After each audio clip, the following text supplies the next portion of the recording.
बिस्मिल्लाहिर्रहमानिर्रहीम। अस्सलामुअलैकुम। आप देख रहे हैं यूट्यूब चैनल आम सी बातें। कराची में तहरीक लब्बैक पाकिस्तान का बड़ा सरप्राइज और अमीर अहले सुन्नत और अल्लामा साद हुसैन रिजवी की मुलाकात। इस वीडियो में हम इसी के मुतालिक बात करेंगे।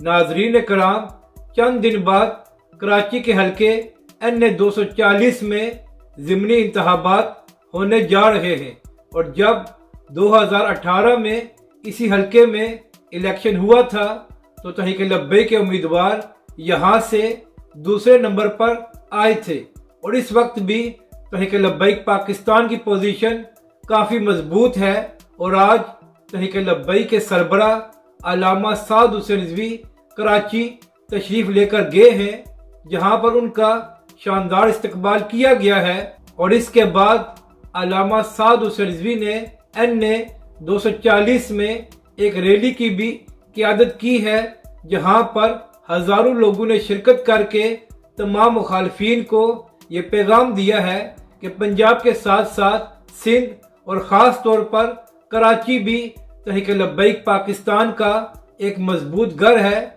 और NA 240 के ज़िमनी इंतखाब में तहरीक लब्बैक पाकिस्तान एक बड़ा सरप्राइज देने जा रही है और हो सकता है कि तहरीक लब्बैक पाकिस्तान का पहला उम्मीदवार भी कौमी असम्बली में पहुंच जाए।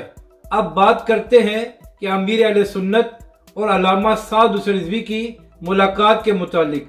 तो नाज़रीन कराम, आप जानते हैं कि पिछले 3 दिनों से मुसलसल सोशल मीडिया पर यह कोशिश की जा रही है कि तहरीक लब्बैक पाकिस्तान और दअवत इस्लामी के दरमियान फूट डालकर इनके कारकुनों को आमने सामने लाया जाए।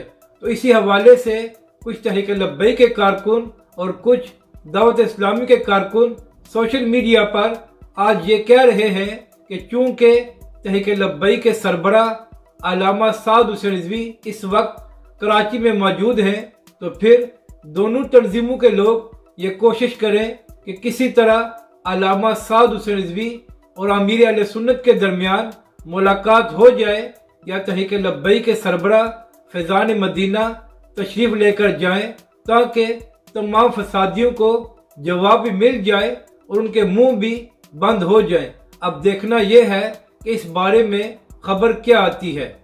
अपनी राय का ज़रूर इजहार करें कि आपको ये वीडियो कैसी लगी और हमारे इस चैनल को भी सब्सक्राइब करें।